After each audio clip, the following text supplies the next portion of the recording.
शामलाल में waste management project जो है वो लाया गया और उसके तहत जो है वहां पर डंपिंग स्टेशन बनाया गया, जिसकी वजह से कोट बलवाल के जहां लोग रहने वाले हैं उन्हें काफी ज्यादा उनके स्वास्थ्य में दिक्कत आ रही है। ये मुद्दा आज असेंबली में उठाया गया, जिसके बाद जो है श्यामलाल शर्मा जो बीजेपी के बड़े एक नेता हैं उन्होंने वॉकआउट किया। आखिरकार क्यों वॉकआउट किया, जानने का प्रयास करते हैं। सर, वॉकआउट किया आपने एकदम से जब ये प्रश्न आप वहां पर लाया गया कि डंपिंग स्टेशन जो है कोट बलवाल में बनाया जा रहा है, जिसके कारण लोगों को वहां पर काफी दिक्कतें हो रही हैं। देखिए, जो उनका जवाब था उसमें अगर आप देखेंगे वो सैटिस्फैक्टरी नहीं था, टोटली कंफ्यूज्ड। और चेयर को भी कंफ्यूज कर दिया। और मैंने कोशिश किया क्लियर करने की कि जवाब जो है, जो सवाल मैंने पूछा है कि क्या ये सच्चाई है कि कोट बलवाल में ओपन डंपिंग यार्ड बनाया हुआ है, जितना भी गार्बेज है पूरी कारपोरेशन का और इन अराउंड जितनी भी वेसिनिटी है।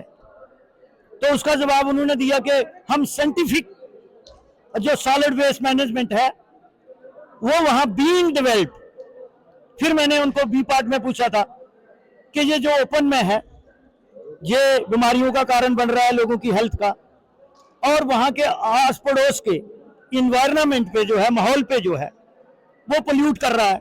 वो कहते हैं नो सर। फिर मैंने कहा अगर आप बोलते हो कि बीइंग डेवलप्ड, तो उसका मैंने डीपीआर का पूछा कि कितने का है और अभी तक उसका फिजिकल स्टेटस क्या है और फाइनेंशियल प्रोग्रेस क्या है। तो कहते हैं नो सर। तो अब आप ही इसकी जो है वो सेंस निकाल लेंगे क्या बनता है। और कहीं ना कहीं चेयर भी जो थी वो सरकार को डिफेंड कर रही थी। ये चेयर का काम बनता है कि मेंबर का जो सवाल, एक मैंने पढ़ा सवाल और रिप्लाई भी पढ़ा, तो चेयर का फर्ज बनता था कि सीरियसनेस देके हाउस के कस्टोडियन है और इस हाउस की गरिमा को बढ़ाने के लिए इम्पार्शियल होके उनको डिसीजन लेना चाहिए था। ये प्रोजेक्ट इससे पहले भी लाया गया था, लेकिन तब भी इसके ऊपर कुछ हामी नहीं भरी गई, तब भी ये ठंडे बस्ते में चला गया। अब ये फिर इसको स्मार्ट सिटी के तहत जो है वो लाया गया है। स्मार्ट सिटी का तो 107 करोड़ रुपया था, 100 करोड़ रुपया खर्च हो गया। तो पहला कंपोनेंट तो यही था, यही तो सवाल मैंने पूछा था। स्मार्ट सिटी की डेफिनेशन क्या होती है? साफ सुथरा शहर।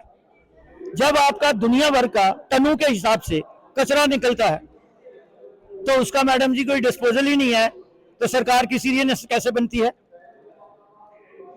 आपने इससे पहले भी बड़ी बात जो है बीजेपी के जो एमएलएज हैं उन्होंने बार बार इस बात को जो है गौर दिया है कि ऑनरेबल जो स्पीकर है वो बीजेपी के जो एमएलएज हैं उनकी सुनवाई नहीं करते। उनकी मजबूरी होगी, वो डिफेंड करते हैं। तभी तो मैं कहता हूं ये सरकार की भी डेफिनेशन अलग होगी और ये हाउस भी, मुझे लगता है कि नेशनल कॉन्फ्रेंस और सरकार भी नेशनल कॉन्फ्रेंस।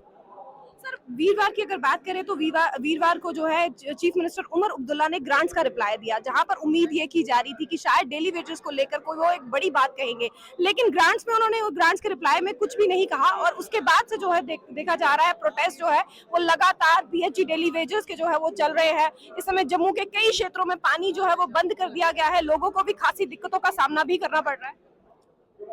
मैंने कभी कहा ना कि सरकार संवेदनशील नहीं है,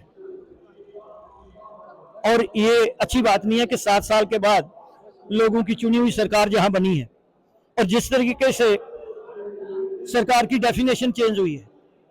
गवर्नमेंट तो पहले भी चल रही थी, जो लोगों की चुनी हुई सरकार है उसको गवर्नेंस कहते हैं। मेरे प्रधानमंत्री भी कहते हैं कि लोगों को गवर्नमेंट की जरूरत नहीं है, गवर्नेंस की है। करनी और करनी में फर्क है, बहुत ज्यादा। तो ये थे हमारे साथ बीजेपी के एमएलए श्यामलाल शर्मा जी, जिन्होंने आज सदन में एक सवाल उठाया। कोट बलवाल में जो डंपिंग स्टेशन बनाया जा रहा है उससे लोगों के स्वास्थ्य पर खासा असर जो है वो देखने को नजर आ रहा है, जिसको लेकर आज सदन में जब उनको मुमकिन जवाब नहीं मिला तो उन्होंने वॉकआउट करना मुनासिब समझा। क्या कुछ आपकी राय है हमें कमेंट सेक्शन में बताइएगा जरूर। तब तक के लिए मुझे दीजिए इजाजत। कैमरामैन अजय साडू के साथ मैं नीतू सिंह, ग्रेटर जम्मू के लिए धन्यवाद।